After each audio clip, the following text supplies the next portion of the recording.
What's up, everybody? Welcome to a special edition of Sit Down Saturday. This is not what I was intending on doing originally, but an opportunity came up that I felt like was timely, and I have to go ahead and take care of it now in order for it to be kind of the most poignant. This morning, as opposed to last night when we tried to do it, joining me, I have the man himself, Spence. Hey, how's it going?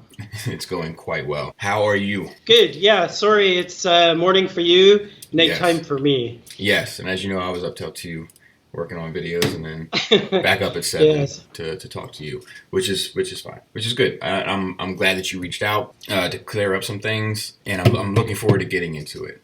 We've always had a good rapport. Agreed. You can answer what you want to answer, and you can skip what you want to skip, and no hard feelings from me either way. Cool. How did you get into the third-party side of things and the connection to ages 3 and up? Oh, wow, so we're going way back. Ages 3 and up, I started back in 2004. I was working at a company in Vancouver called John's Collectibles, toy store, anything, collectibles, baseball cards, Pokemon cards, all the nonsense. I kind of broke off from them and started my own thing, ages 3 and up, in like 2004. Okay. I ran that for many years. It started small, grew to a point where it was fairly overwhelming, to be honest. Walk me through from ages 3 and up to dealing with Make Toys and Fansproject, establishing the connection, because obviously there's a falling out there regarding the factory. And most of my information, I want to make this clear to the listeners also, I would have never touched on this if had it been just rumor stuff.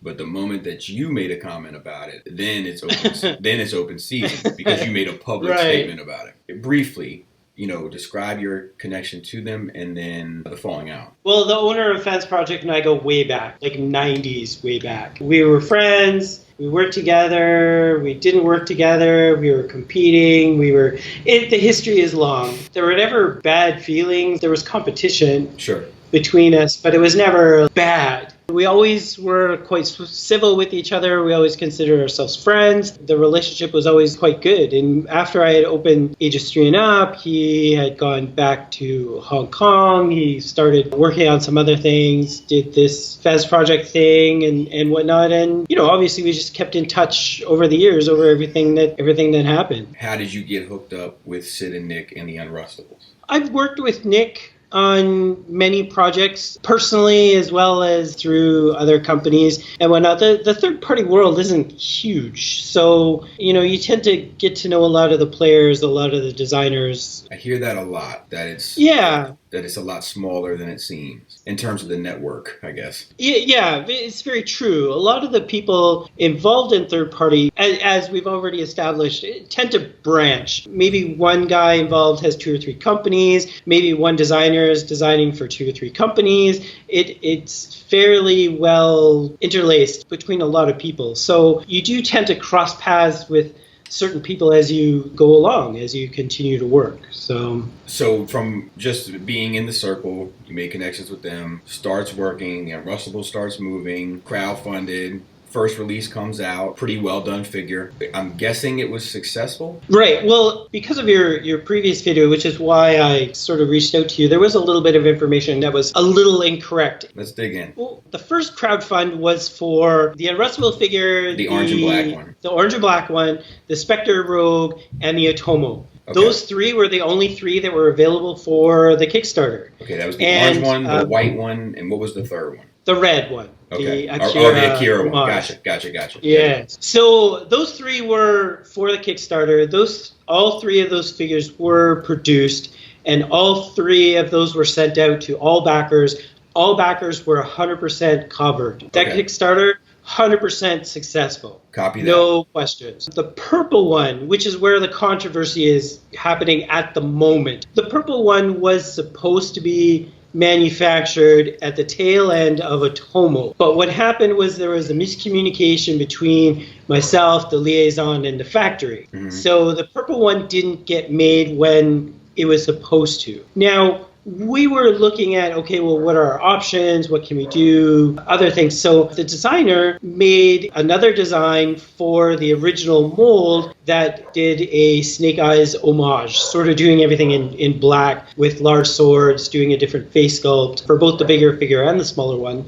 And so what we were planning was we would include the black one possibly in the second Kickstarter for the Yamazuki, do another run of that mold with the black one, and at the tail end of that one, do the purple at the same time. Okay. That was the plan. That was how everything was supposed to play out on all this. In the meantime, my relationship with Fansproject came to an end. I no longer work with Fansproject. I'm not doing anything with them in any form whatsoever, and it ended poorly, which is a shame because it was a long-term relationship, it's a long-term friendship, and unfortunately in instances like this, it's sometimes ego comes into play, sometimes it becomes more personal than it should be, and feelings get hot, tempers flare, and things end up badly. Now, in my opinion, this should not affect business. Right, because right. Business is business and personal is personal. 100%. They're like 100%. Yeah, I just feel like they're kind of different things. But unfortunately, in this instance, it all got blended together. So while I have been attempting to smooth relationships in everything that was going on, it's not an easy process. As you know, like in any disagreement, one side feels justified this way, one side feels justified this way. It's very difficult to come to a middle ground. There's always three sides to a story. So even with this one, I'm sure that you have a side and they have a side, and then objectively from the outside, someone else would have a side.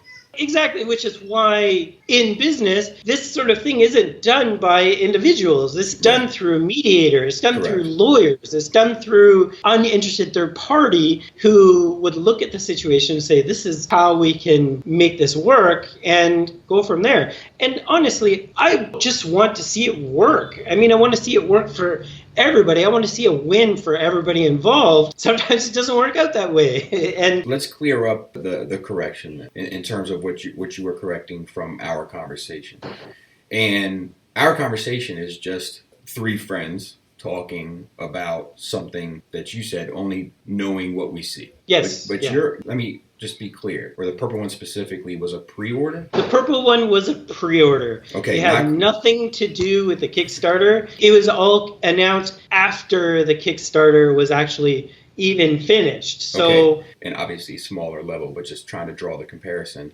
I just did a round of t-shirts and I did a pre-order. But I did the pre-order to crowdfund it because I didn't have the money to buy the t-shirts. So it is a pre-order. It's not a crowdfunding in the sense of going through a crowdfunding machine. But is that what we're talking about here? Was it a pre-order that you had the means to get done regardless of the pre-order? Or was the production depending on the pre-order being successful? Production was not depending on the successful pre-order. Okay. We were doing a very small run. We were looking at maybe 30 pieces, which is why we can't just say, well, just do this production run. It needs to be done at the time that an actual standard production run is being done. Minimum production runs are usually 1,000 pieces. So you can't just say to the factory, yeah, make me 30 pieces. They're not gonna do it. Because of the miscommunication after the Otomo and the production was finished, then it was established like, okay, so where's the purple one? Oh, the purple one's not being done. But we can do the purple one later when we do another run of a different color later. Okay, fine, let's do that. Let's pre-order on the purple one and go from there. The purple one was supposed to be done originally. Wow, it wouldn't have even been 2 months after the pre-order. Maybe a month. That was the plan. That was what was supposed to happen. With only a plan of doing 30 pieces, we're not talking about, for people that did, the pre-orders were paid up front. Is that correct or no? Correct. Yeah, Okay. That is correct. So even with that, we're not talking about a ton of money in limbo. I don't know how much they were, about $100? 150. Okay, $150 times 30, right? Yeah, we're not talking like hundreds of thousands of dollars Sure. here or anything ludicrous like that. Let me cut to the chase on that for the people that do have that pre-order out there. Where do they stand? Well, we'll take care of them. Of course we will. Currently, behind the scenes, is working on a solution, Right. attempting to make this work until somebody decided to post all of this publicly, thereby ruining my efforts. Right. We picked up on that definitely from your post. Nothing was canceled. Nothing was done until all of this became public, which it was never supposed to be public. The vibe seemed pessimistic. You did make it seem like you were working on solutions, but then the post and then your subsequent reply, like all of that kind of coming to light, complicated those solutions. It complicates everything. It just sort of makes a mess of all of us. Now, not knowing the history, but behind this, whatever his name is, and myself, he has attempted many times over the years to attack me on things. And it's not just on TFW, he does it on Facebook, he does it in several locations. He always says, I have all this information on you, I'm going to bring it out to public, I'm going to hurt you, I'm going to do what I can to bring you down. Okay, so you two have a thing. There's history. Okay. There's history. All right. So by him doing this in a public forum after I'm like busting my ass trying to find a solution and then have this joker come out and essentially like destroy all my work, it kind of pisses me off. I mean, my post was a knee-jerk reaction. Sure. I'm not going to lie. I was like, why would you even do this? Here's my post back at you. I think I'd said, and obviously those are those videos that are edited down audio-wise. Like I think the original audio for that video was like 20 minutes, and I got it down to 13. Just had asked if English was your second language due to some of the wording. I had responded to him and said, I don't think that's a language issue. I think that's a passion issue because it did read like emotion. Right. I know, like, I'm not a perfect individual. I have flaws, and as we all do. And one of the things that I have great difficulty with is online typing. I generally type how I speak. When I'm typing, I'm speaking in my head. And so when I'm thinking about it, generally it comes across as like if you were speaking to me.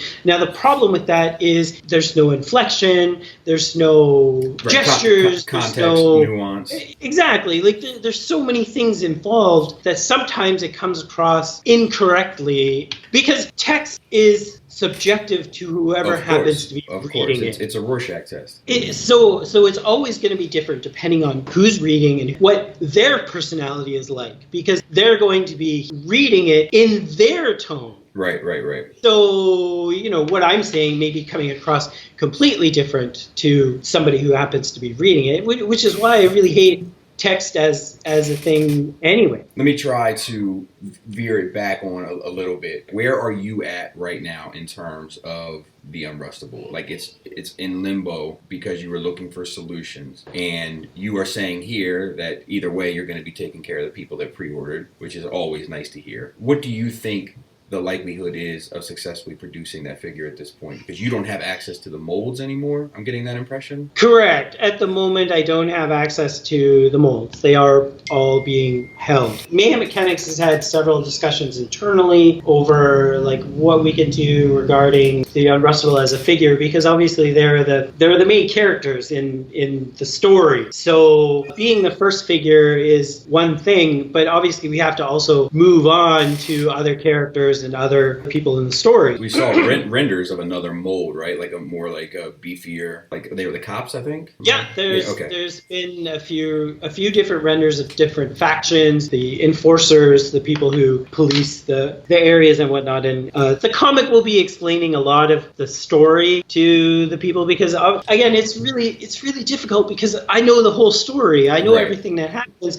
and I just assume that everybody knows the whole story. Right. But unfortunately, nobody knows the whole story because it hasn't been told yet. So it is definitely still moving forward. Everything's still moving forward regarding Unrustables. It's just what path it's on that's unclear at the moment. 100%. Okay. 100%. All the passion with the original designers is there. Everything that we want to do to move forward is definitely there. Is this a hurdle? No question. It's a huge hurdle. It's a very difficult thing for everybody as a company to get over because we had a path and that path was going well, and now that path is not available to us anymore. So we need to find a new path. But it doesn't mean that anyone's giving up, and it doesn't mean that those who supported us will be left in the dark or anything like that.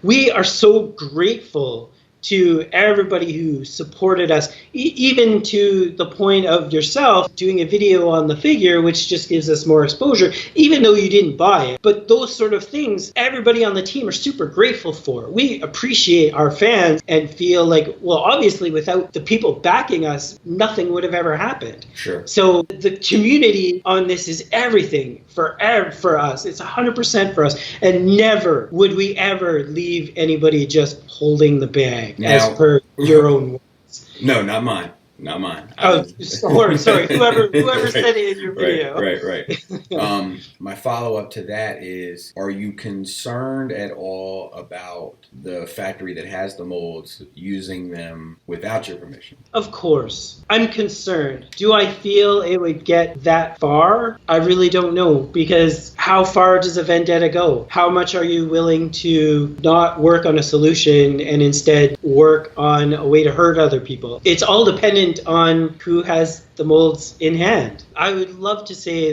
that tomorrow we'll be able to work out a solution, everything will be good, everybody will be happy, everything is on the right track, but it takes two people to make a solution.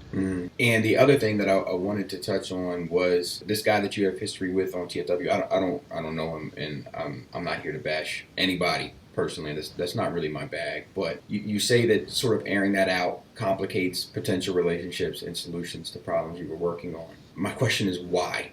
And let me explain what I mean by that. We're talking about like a forum post, which I understand airs dirty laundry and it is annoying. But somebody hit me up yesterday, for instance, and was like, your name's being dragged into such and such on the boards and such and such. Have you read it? And I was like, no, and I don't care, because it's such a small, like a relatively small impact. What anybody says on some board doesn't really affect what I'm doing. But I guess, to explain my question, why could that impact so much something that's relatively, in the big scheme of things, so insignificant? Part of it is because of my experience with FP and knowing what's a problem and what's not. You have to know, like, my job within FP was to do things like scour the boards, scour Facebook, watch everything, and report any negative comments, because my boss had an issue with negative comments. It's one of those things that, unfortunately, in the third-party world, and it's been said on more than one occasion, the focus there is to hurt others more than help yourself, which I feel is a little bit backwards. I have always felt like you should be focusing on your projects. What people are saying and whatnot, it really shouldn't matter if you're giving out your proper official statements, if you're using official channels, you're doing things appropriately. What 2 people or 5 people on some board and shouldn't matter. Problem with our community is that if certain things aren't nipped in the bud, then rumors become fact. The court of public opinion, so to speak. Exactly. And speaking of that exactly, it's been said many times by many people that Boris of ages 3 and up is Fansproject. And that's just not true. Right. And it never has been true, yet it is considered fact in the community. It doesn't matter how many times I would come out and say, no, it's not true. It doesn't matter how many times Boris comes out and says, oh, it's not true. It doesn't matter, because people believe it. And in certain instances, like, for example, with your video, if people hear that you're saying that, the crowdfund didn't get completed, people will believe it, which is really was my biggest concern with your video. Is I don't want some of the things that you guys are speculating on to become fact. In that video, I initially say I don't think it was crowdfunded, and then the narrative got twisted on that. So and it happens, right? And every once in a while, like I'm so used to like being wrong that when somebody's like, "No, I think it was crowdfunded," and I'm like, "Oh, okay, fair enough." I'll roll with it. Yeah. So it seems like they have the molds. You're trying to find solutions. Where would you say you are in finding the solutions? Like, would you say you're anywhere near close, or is it still a long road? And then I want to transition into the Tetra Jets. I would say it's a long road, only because I have offered many, many, many different solutions, all of them workable, and everything was rejected. Do you have any hope of going to another factory with it, or are you still focused on it? Because obviously those molds are paid for, so it would be a ton of legwork that's already accomplished, but is going somewhere else to kind of reproduce it an option or no? It's not really worth it, Right? Because to go to another factory and create a new mold to only produce 25 pieces or 30 Right. pieces, Right. there's no way. Like it's just not viable. So it's pretty much work it out or refund the folks is where you're at. Well, yeah, we'll do the refund one way or another anyway. At this point, that's the only option that we have for the consumers. All of this was going to be addressed over the weekend, so it will end up that there will be a solution for the people who did actually purchase the purple one. We will take care of it. So let's transition into the Tetra Jet thing a little bit, because there's molds for them, because we've seen prototypes and resins, right? Or no? No, there's no molds. Yeah, those are printed prototypes. Copy so that. So they're no done. molds, so they're still in the clear. Yes, everything on the Tetra Jet is progressing smoothly. All the prototypes are with the factory. They have all the 3D. They're going over all the nuances and everything that needs to be done before the molding process. And then once everything is completed by the engineers, make sure that everything is on the up and up, then we will schedule molding. So everything is progressing smoothly on that one. And that's in a whole different factory. Totally, completely. Yeah. So nothing to do with. Do you think at all that has something to do with why, you know what I mean? Like if you and I had a relationship and I was producing molds for you and then you started producing molds through someone else, I would probably be like, why? You know, is that a part of it at all or no? With your phone? No, because all of that is a result of my split with FP. Okay. I would have stayed with FP. I have no problems with them whatsoever. I would have kept everything with them. I would have continued working with them. I would be working with them now. Gotcha. They chose the difficult road. So my only recourse was to go somewhere else. It was the only option that I was given to appease the people that we're working with. I mean, we have a crowdfund. We have people who we have to answer to. So my only option was to go with somebody else to do this. Okay. I'm getting the impression, and it's totally understandable, but I just want to make sure that the viewers know that I'm not dodging it.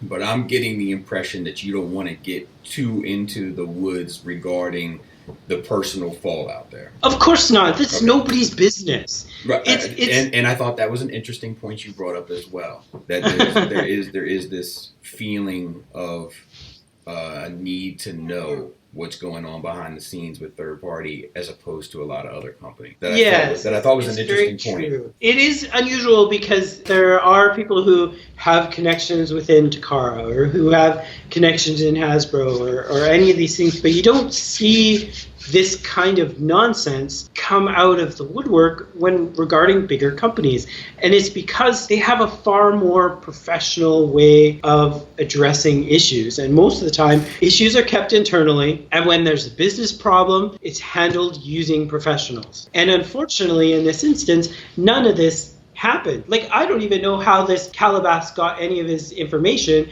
because none of it comes from me. Well, I can tell you on my side of things, I've been hearing about elements of this for months. Which means somebody's talking. Of course. I don't move on anything like that unless I can substantiate it. Right. You know, of course. Obviously that word has been out there for some time. I think we've pretty much covered it. You know, the Tetra Jets are moving forward. They're in a completely separate situation and they're completely and 100% unrelated, even though they were dragged into the original post. Right. And Unrustables is pretty much in a situation where you have 30 pre-orders approximately. The mold to that is at the factory that you had a falling out with on a personal and professional level, and you're not going to be making a new mold of it because the risk wouldn't be worth the reward on that one, the cost-benefit analysis. So it's pretty much work out a situation with them or they're dead in the water, and you're going to take care of the folks who pre-ordered regardless. Right? Yeah, that sounds pretty right. Before we go, I got to talk about one thing. There is a member of our community whose daughter is going through a sickle cell challenge, and it's rough for her. So I'm going to have this link in the description. It's to Kennedy's Village, Reshaping Sickle Cell Disease, and they're trying to do some stuff. You can feel free to look it up and look over it. I'm going to have more information about this on Next Set Down Saturday to close. But in short, I feel like this community, there's two types of people. There's people that are toy first, people second, and people that are people first, toy second. One's not necessarily better than the other,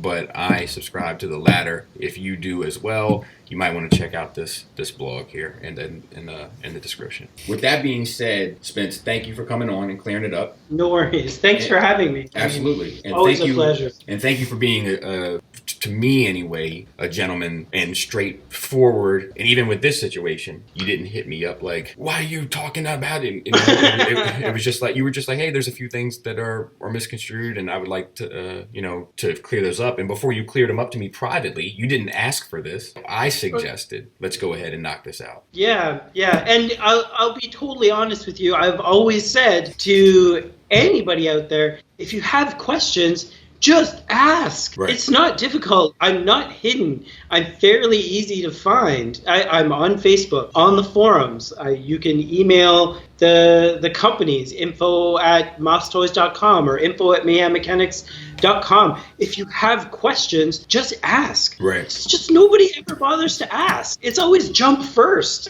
Right. which I don't understand, but whatever. Well, it is what it is. If you send me any of that contact info or anything you'd like, I'll definitely put that in the description as well. So if people have additional questions, they can reach out to you. I'd like to have you on again in the future at some point to kind of walk me through, and objectively, not necessarily your firsthand experience, but just as someone who's knowledgeable, but walk me through the manufacturing process. Would you be up for that? Yeah. Awesome. Yeah, for sure. That sounds great. Awesome. Let's make that happen. And I hope that helped people understand the situation. It certainly helped shed the light on a few things for me, specifically where you're at regarding the Unrustables. Yeah, for sure. And like anybody, we just want to move forward. Right. We don't want to look back. We don't want to cause drama. We don't want to cause problems. We just want to make toys, get them out to people. We just want to have fun. That's what it should be about, right? I agree. So with that, we'll close up. Thanks for listening. Thanks for watching. Until next time.